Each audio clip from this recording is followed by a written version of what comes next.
You're listening to Civic Media. You can tune into any of our live shows on any radio station across the state with the Civic Media app. Find us in your phone's app store and listen anytime, anywhere.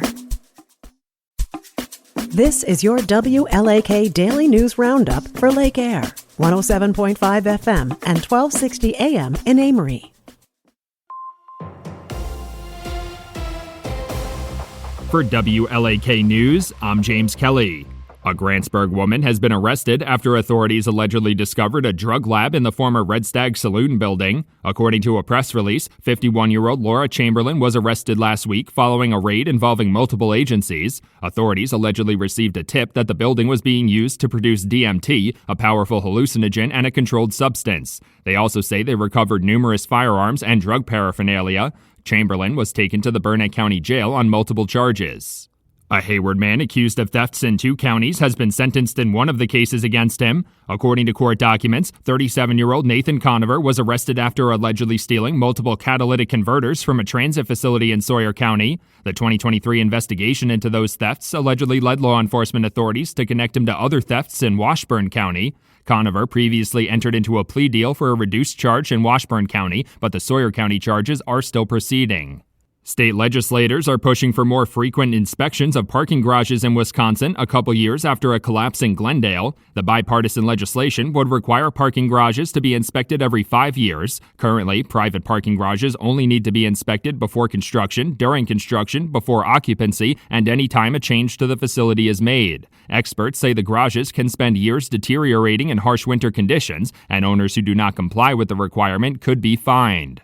2 Barron County organizations are working to ensure that every fish commercially harvested is fully used. Aqua Garden, LLC, and Great Lakes St. Louis governors and premiers are working together on the sustainability initiative, making sure that every part of every fish harvested can be used for something. The meat is the easy part, but organization officials say fish skin is also very valuable as leather, and even waste could be used for fertilizer. The groups are sharing an online pledge with information on everything fish can be used for.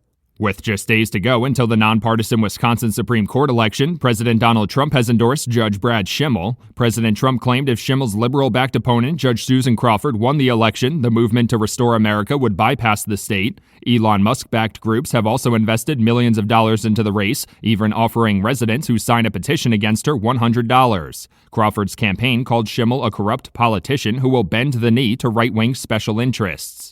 Filmmakers in Wisconsin are highlighting an aspect of the budget proposal from Governor Tony Evers that would encourage more filmmakers to work in the state. The proposal would create the Office of Film and Creative Industries under the Department of Tourism and would offer film production tax incentives. The state used to have a similar office and tax incentives, but they were cut by state lawmakers. Filmmakers say producing movies and television shows has been shown to bring economic benefits and support job growth. One of the largest firearm manufacturers in the United States will be relocating their entire manufacturing operation to Wisconsin. Henry Repeating Arms plans to relocate to a newly expanded state-of-the-art headquarters in Rice Lake with 2 additional facilities in Ladysmith. Company officials say they're also working on opening up a 3rd facility in Ladysmith over the summer. Their current manufacturing operations are run out of Bayonne, New Jersey. Officials say the transition will allow them to increase production and improve collaboration.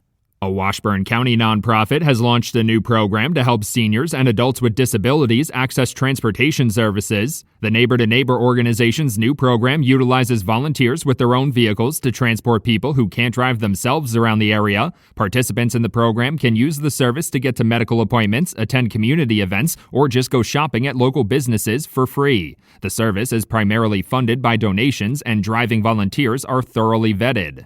The Wisconsin Department of Natural Resources is encouraging residents to order native plants for their gardens to help support the state's pollinators. According to a press release, native plant sales are popping up across the state through June, with plants of all sizes, shapes, and colors to give residents plenty of options. In addition to looking great, plants like Joe Pye weed can provide an excellent habitat for birds, butterflies, and bees. A full list of native plant sales can be found on the Department of Natural Resources website.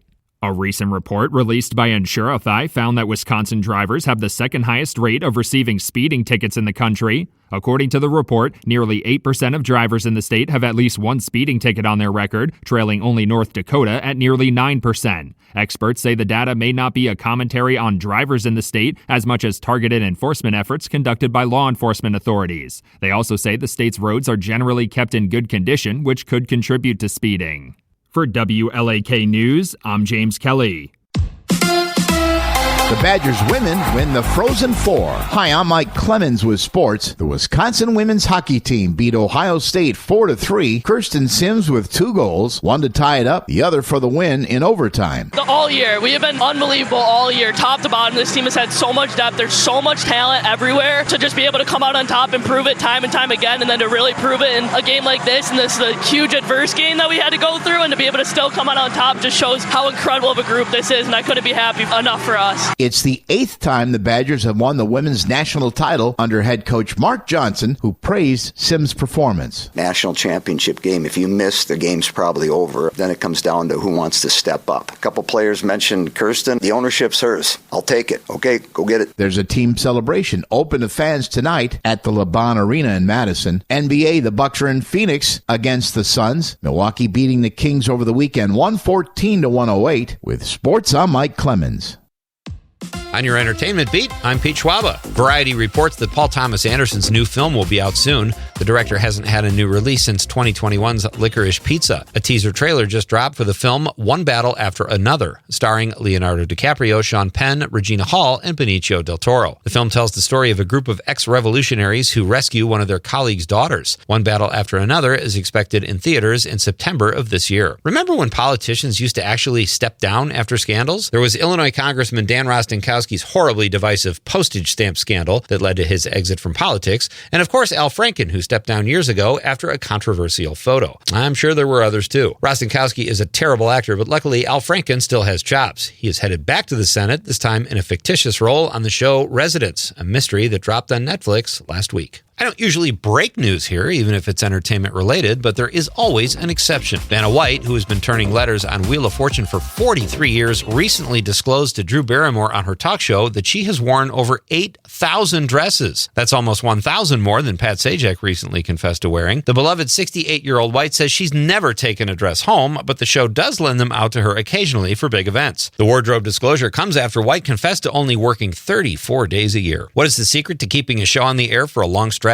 Many would say is to keep infusing it with fresh talent, whether it be writing, producing, or casting. The Emmy-winning show Only Murders in the Building has adapted that formula as they've added many actors over the years. The most recent addition to the cast will be Christoph Waltz. Variety reports that the 2-time Oscar winner will join the show for Season 5. It looks like there will be a Season 3 of Severance, the hit show that dropped its Season 2 finale last week.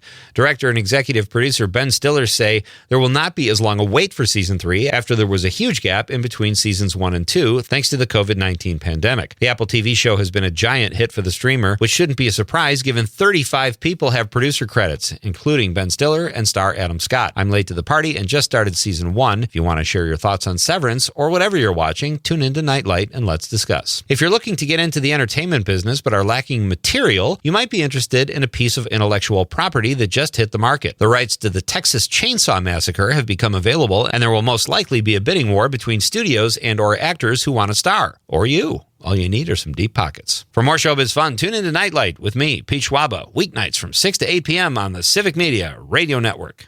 It is going to be a little breezy this morning, but the wind will gradually die down through the day today. Mostly sunny with a high in the mid to upper 40s this afternoon. Tonight, we're going to drop down into the upper 20s. Tomorrow, partly cloudy with a high in the upper 40s to near 50. I'm meteorologist Sean Cable. Currently, it's 23. That's your WLAK Daily News Roundup from Civic Media.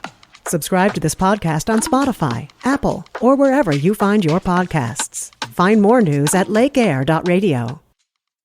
The national news cycle never stops, but it can be hard to find news about your local community. Civic Media is dedicated to providing quality local and state news coverage across Wisconsin. With the Civic Media app, you can get notifications about local stories that matter to you and your community. Find the free Civic Media app in your phone's app store and choose notifications from the menu to tell us what kind of news you want to hear about.